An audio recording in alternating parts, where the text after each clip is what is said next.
ஆண்டவராக இயேசு கிறிஸ்துவின் நாமத்தில் என் அன்பின் வாழ்த்துக்கள். இன்றைக்கு நம்முடைய தியானத்திற்காக நாம் தெரிந்து கொள்கிற வேத வசனம் லூக்கா எழுதின சுவிசேஷம் 22ஆம் அதிகாரம் 35ஆம் திருவசனம். பின்னும் அவர் அவர்களை நோக்கி, நான் உங்களை பணப்பையும் சாமான பையும் பாதரட்சிகளும் இல்லாமல் அனுப்பின போது ஏதாகிலும் உங்களுக்கு குறைவாய் இருந்ததா என்றார். அவர்கள் ஒன்றும் குறைவாய் இருந்ததில்லை என்றார்கள். இயேசு தம்முடைய சீஷர்களை பார்த்து, நீங்கள் கிராமங்களில் போய் ஜனங்களை சுகமாக்க வேண்டும் என்றார், விடுவிக்க வேண்டும் என்றார். அப்பொழுது 2 பேராக ஆண்டவர் கிராமங்களுக்குள் அனுப்பினார். அனுப்பும் பொழுது இயேசு சொன்னார், பணப்பை வேண்டாம், கூடவே சாமான் கொண்டு போகிற பைகள் வேண்டாம், அது இல்லாமல் கூடவே பாதரட்சியும் வேண்டாம். நீங்கள் பாதரட்சி போட்டிருக்கிறது ஒன்று, ஆனால் கையில் ஒரு ஒரு ஒரு செட் எடுத்துகிட்டு போவாங்கல்ல, அதெல்லாம் வேண்டாம், நீங்கள் புறப்பட்டு போங்கன்னு சொன்னார். அவங்க புறப்பட்டு போன பின்பு திரும்ப இயேசுவின் இடத்துல வருகிறார். அப்ப இயேசு அவர்களை பார்த்து கேட்கிறாரு, பணப்பை கொண்டு போல, சாமான் பை கொண்டு போல, இந்த பாதரட்சியும் எக்ஸ்ட்ரா கொண்டு போல, நீங்க கிராமங்களில் போய் ஊழியம் செஞ்சுட்டு வந்தீங்களே, உங்களுக்கு ஏதாவது குறைபட்டுச்சா? அப்படி சீஷர்கள் சொல்லுகிறார்கள், எங்களுக்கு ஒன்றும் குறைபடவில்லை. அப்படியானால் எல்லாம் பரிபூர்ணம் அடைந்திருந்தாங்க. இப்ப தேவனுடைய சத்தத்தை கேட்டு தேவனுடைய திட்டத்தின்படி நாம் நடப்போமே ஆனால் நமக்கு குறை ஒன்றும் இருக்காது. நாம தான் தேவ சத்தத்தை கேட்காம மாம்சத்தின் சத்தங்களை கேட்டு மனுஷிக சத்தத்தை கேட்டு அவர்களை பின்பற்றி நடந்து விடுவோம், தோல்வியை சந்திப்போம். ஊழியத்துல, பிசினஸ்ல இருக்கட்டும், ஊழியத்துல இருக்கட்டும், குடும்ப காரியத்துல இருக்கட்டும், எல்லாவற்றிலும் பார்த்தா ஏதாவது ஒரு மனிதன், ஏதாவது ஒரு மனுஷி நம்முடைய வாழ்வில் குறுக்கில் வருவார். அவங்க என்ன சொல்லுவாங்கன்னா, நாங்க உங்களுக்கு உதவியா நிற்போம், தோள் கொடுப்போம், இதை செய்வோம், அதை செய்வோம், இந்த பிசினஸா நாம் என்னஞ்சு செய்வோம், நீங்க ஏன் கவலைப்படுறீங்க? உங்களுக்கு பணம் இல்லைல்ல, நான் பார்த்துக்கிறேன், உங்களுக்கு பணம் தானே இல்லை, நான் தரேன் அப்படின்னு சொல்லி சிலர்லாம் நான் கேட்டிருக்கேன். அப்போ அவங்க ஜெபிக்க வந்திருக்காங்க. ஜெபிக்கும் பொழுது ஆவியானவர் சொல்வாரு, அவனோட இந்த பார்ட்னர்ஷிப் போட வேண்டாம். நம்ம சொன்ன அவங்க கேட்க மாட்டாங்க. அவங்க சொல்லுவாங்க, பாஸ்டர், இந்த காலத்துல யார் பாஸ்டர் நமக்கு உதவி செய்வா பாருங்க, அவரே வந்து அந்த நபரே வந்து என் வீட்டுக்காரர்கிட்ட இவ்வளோ பணம் இருக்கு, நம்ம போட்டு செய்யலான்னு சொல்லியிருக்காரு, அதனால என் வீட்டுக்காரர் உற்சாகமா எல்லா ஏற்பாடும் பண்ணிட்டாங்க. ஒரு சமயம் அப்படிதான் நான் சொல்றேன், அந்த ஒரு பிசினஸ் மேன் இன்னொரு பிசினஸ் மேனோடு இணைந்து நாம் இந்த வேலையை செய்யலாம். ஏன்னா இவருக்கு இன்வெஸ்ட்மெண்ட் இல்லை. அதாவது ஒரு பிசினஸ் மேனுக்கு இன்வெஸ்ட்மெண்ட் கிடையாது. ஒரு பிசினஸ் மேனுடைய வேலை என்னன்னா, பொருட்களை வாங்கி ஒழுங்குபடுத்தி சேர்க்கணும். இன்னொரு பிசினஸ் மேன் இன்வெஸ்ட்மெண்ட் பண்ணி அந்த பொருளை இங்க இருந்து வெளிநாட்டுக்கு ஏற்றுமதி பண்ணணும். 2 பேருமே சேர்ந்து பார்ட்னர்ஷிப் டீட்ல நாம பார்த்து செய்வோம் அப்படின்ட்டு வெங்காய பிசினஸ் பண்ணாங்க. நல்லா கவனமா கேளுங்க, வெங்காய பிசினஸ் பண்ணாங்க. அந்த பிசினஸ் பண்ணுற நேரத்துல அந்த சகோதரர், அதாவது ஃபைனான்சியலா ஹெல்ப் பண்ற ஒரு சகோதரர், அவர் தான் ஃபர்ஸ்ட் பார்ட்னர், இன்னொருத்தர் செகண்ட் பார்ட்னர். இந்த ஃபர்ஸ்ட் பார்ட்னர் வந்து என்கிட்ட கேட்குறாரு, நான் இந்த பிஸ்னஸ் பண்ணுறேன், எப்படி வரும்னு எனக்கு தெரியல, ஜோம் பண்ணுங்க பாஸ்டர். இப்போ ஆண்டவர் சொன்னார், நான் செபித்த பொழுது கர்த்தர் சொன்னார், இந்த பிஸ்னஸ் தோல்வி அடையும் என்று சொல். ஐயோ முத பார்ட்னர்ஷிப் போட்டு இப்படி பண்ணுறாங்க ஆண்டவரே, பல லட்சம் போட்டு பண்ணுறாங்க, வெளிநாட்டுக்கு வெங்காயம் ஏற்றுமதி பண்ணுறாங்க, நான் எப்படி ஆண்டவர் சொன்ன சொல்லு நஷ்டம் அடைவீர்கள் அப்படின்னு சொன்ன. அப்போ அந்த நஷ்டத்துக்கான காரணம் யாருன்னா அந்த ஏற்றுமதி பண்ணுகிற இடத்துல இருக்கக்கூடிய 2 ஏஜென்ட்டுகள்.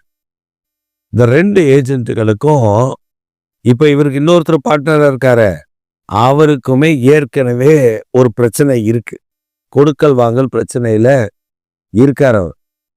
இவர் அனுப்பி ஒரு இடத்துல ஒரு தடவை பெரிய நஷ்டத்தை இவர் உண்டு பண்ணியிருக்காரு. இது இவருக்கு தெரியாது. ஆண்டவர் சொன்னார், அந்த 2 நபர்கள் பழி வாங்க துடிக்கிறான், இதான் நல்ல வாய்ப்பு, பழி வாங்கிறோன்னு சொல்லிட்டான், அதனால தோல்வியை சந்திப்பார்கள் என்று சொல்லு. நானும் தைரியமா சொல்லிட்டேன், இந்த நபர் அந்த இடத்துல வேலை செய்கிற நபர்கள், அவர்களுக்கும் இவருக்கும் ஏற்கனவே ஏதோ ப்ராப்ளம் இருக்கு, அதனால நீங்க ரொம்ப ஜாக்கிரதையா இருங்க, இந்த பிசினஸ் கண்டிப்பா தோல்வி அடையும் என்று கர்த்தர் சொல்லுகிறார். சொல்லிட்டு வந்துட்டேன்.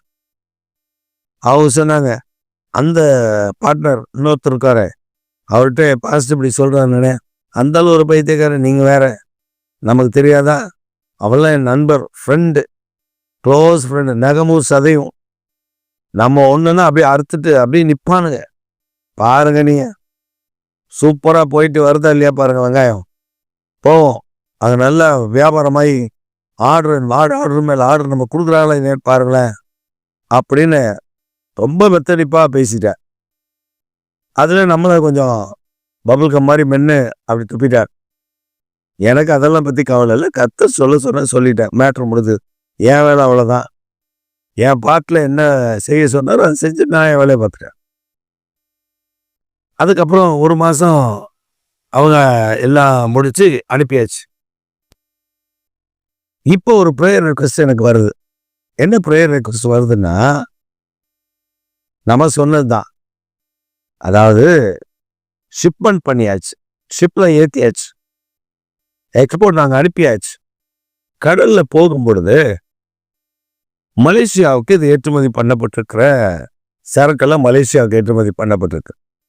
இந்த மலேசியா ஏற்றுமதி பண்ணப்ப சுங்கத்துறை அதிகாரிகள் வந்து அந்த கப்பல்ல சோதனையிடுகிறார்கள். அது மலேசியாவில் உள்ள சுங்கத்துறை அதிகாரிகள் சோதனையிட்டப்ப ஒரு காரியத்தை கண்டுபிடிக்கிறாங்க. இந்த கண்டெய்னர் இவங்க ஒரு 2-3 கண்டெய்னருக்கு மேல அனுப்பியிருக்காங்க. இந்த கண்டெய்னர்ல அவங்க சீல் வைக்காம, அதாவது முக்கியமான அரசாங்க முத்திரை அதில் இருக்கணும், அது இல்லாமல் அனுப்பப்பட்டிருக்கிறது. இந்த சீல் வச்சாதான் அதை அனுப்ப முடியும் உள்ள. அப்போ அவங்க கஸ்டம்ஸ் ஆஃபீஸர் நிறுத்திட்டாங்க, சீல் வச்சுட்டு வரட்டும் அப்படின்ட்டாங்க. இப்போ அவங்க கேட்குறாங்க, இது வெங்காயம் சார், கெட்டு போயிடும், நீங்கள் உள்ளே அனுப்பிடுங்க, நாங்கள் சீலை வாங்கி தரோம். வாய்ப்பே கிடையாது, வேலையை பார்த்துட்டு போகலான்ட்டு போயிட்டே இருந்தா. இப்போ என்ன பண்ணுறதுன்னு தெரியல. உடனே இந்த பேப்பரை எடுத்து அங்கேருந்து மலேசியா வந்து மறுபடியும்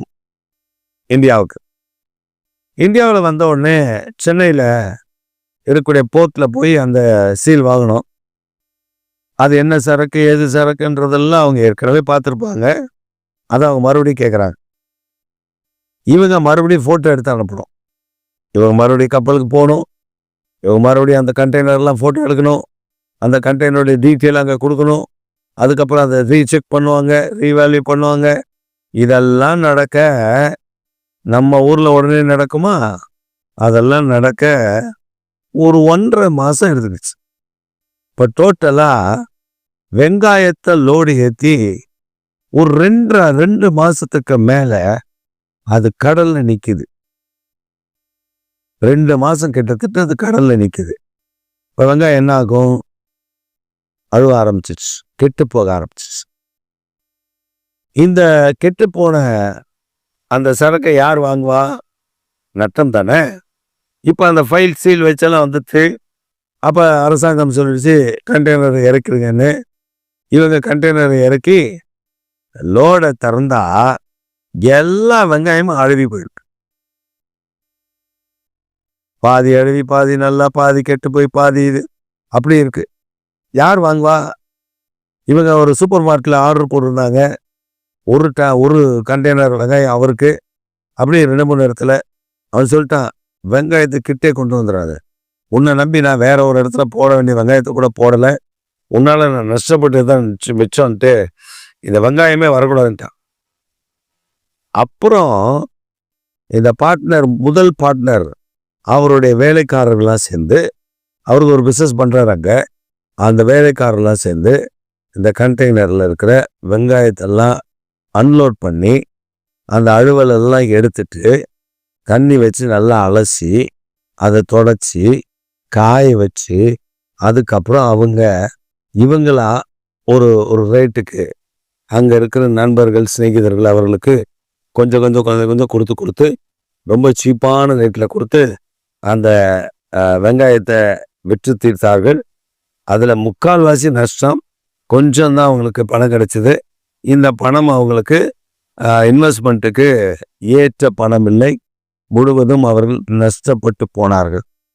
இதை 2 மாதம் கழித்து என்கிட்ட சொல்லும்பொழுது நான் சொன்னேன், ஏற்கனவே நான் சொல்லிட்டேன், நீங்கள் ஆண்டவருடைய வார்த்தையை கேட்கல, நான் ஒன்றும் பண்ண முடியாது. அப்போ தேவனுடைய வார்த்தையை நம்பி சிஷ்யர்கள் எப்படி போனாங்களா? பணப்பை இல்லை, கூட கையில் சாமான் பை இல்லை, பாதரட்சி எக்ஸ்ட்ரா இல்லை, இது எதுவுமே எடுக்கலாம். அவங்க ஒரு கிராமத்துக்கு போகிறாங்க, சுவிசேஷம் அறிவிக்கிறாங்க, அந்த கிராமத்தில் கிடைக்கிற சாப்பாட்டை சாப்பிட்றாங்க, வந்துட்டே இருக்காங்க. இது ஒரு பெரிய, அதாவது எப்படி இருக்கும்னா, இந்த ஊழியமெல்லாம் ஒரு மிக இன்பமான அனுபவமாக இருக்கும். நாங்கள் இருந்த சபையில் ஆரம்ப நாட்களில் இந்த வாலிபரதி மொபட் டீம்னு ஒரு டீம் இருக்கும். இந்த டீம் என்னன்னா ஒரு 35 பேர் 40 பேர் சேர்ந்து ஊழியத்துக்கு போவோம். ஒரு கிராமத்துக்கு போனால் அங்கே இருக்கிற சபைகள், எந்த கிராமத்துக்கு போகிறோமோ அதுக்கு பக்கத்தில் இருக்கக்கூடிய சபைகள் எங்களை அழைத்து அவங்க இந்த கிராமத்தில் ஊழியம் செய்யுங்கன்னு காமிச்சு, அப்படியெல்லாம் ஊழியம் செய்து முடிச்சதுக்கப்புறம் நாங்கள் ரிட்டர்ன் ரொம்ப லேட் ஆயிரும். 8 மணி ஆயிரும். நாங்கள் இங்கேருந்து 3 மணிக்கு போவோம். மதியானம் சாப்பிட்ருப்போம், சாப்பிடாம இருந்திருப்போம். அப்படிதான். ஏன்னா அவ்வளோ சீக்கிரமாக போகணுன்னா யார் வீட்டில் சாப்பாடு ஆராதனை முடிஞ்சு சாப்பாடு செய்கிறதுல அவ்வளோ சாத்தியமான ஒன்றும் இல்லை. அப்படி நாங்கள் இங்கே 2 மணிக்கே செபம் ஆரம்பித்து 2லேருந்து 3 செபம் பண்ணால் தான் ஊழியத்துக்கே போக முடியும். அப்போ நாங்கள் அப்படி போகும்போது பார்த்தீங்கன்னா, அந்த சபையார் ஆகாரம் எங்களுக்கு ஒழுங்கு செஞ்சுருப்பாங்க. ஏதாவது ஒரு வீட்டில் அந்த வயதான தாயாராக இருப்பாங்க, அவங்க வீட்டில் இருக்கும் ஆகாரம். 40 பேருக்கு சாப்பாடு போடணும். யோசிச்சு பாருங்க. அப்படி போடுவாங்க. சாப்பாடு போட்டால் அவ்வளோ திருப்தியாக சாப்பிட்டு முடிச்சுட்டு அங்கிருந்து வீட்டுக்கு சேர 11,000. கர்த்தர் அந்த நாள் ஊழியங்களை அப்படி ஆசீர்வதித்து நடத்தும். குறைவே இருக்காது, ஒரு குறைவு இருக்காது, ஒரு பலவீனம் இருக்காது, ஒரு சோர்வு இருக்காது. அடுத்த நாள் எல்லா வேலையும் கட்டன்னு செய்வதற்கான பலத்தை கர்த்தர் தருவார். அதைத்தான் ஆண்டவர் இந்த காலை வேளையில உங்களோட பேசுறார். அவர் சொல்லி, அவர் வார்த்தையை கேட்டு கீழ்ப்படிந்து நீங்க நடப்பீர்களானால் ஒன்றும் குறைபடாது. சிஸ்டர்கிட்ட கேட்கிறாருல, ஏதாவது குறைபட்டுச்சா அப்படின்னு கேட்கிறாரு. சிஸ்டர் சொல்றாங்க, ஒன்றும் குறைபடலை. இந்த காலை வேளையில் கர்த்தருடைய வார்த்தையை நம்பி நீங்க போவீர்களே ஆனால், காரியங்களை செய்வீர்களே ஆனால் ஒன்றும் குறைபடாது, ஒரு குறைவு இருக்காது. எழுதி வச்சுக்கோங்க. நான் போகிற பாதை, நான் கடந்து வந்த பாதைகள், நான் கடந்து கொண்டிருக்கிற பாதைகள், இதிலெல்லாம் ஒரு நன்மை குறைவில்லாமல் நடத்துகிற கர்த்தர் உங்களே அப்படி நடத்த ஆயத்தமாயிருக்கிறார். சோர்வை விட்டுவிட்டு அவர் சத்தத்துக்கு கீழ்ப்படியுங்கள். உங்களை உயர்த்தி ஆசீர்வதிப்பார். ஆமென்.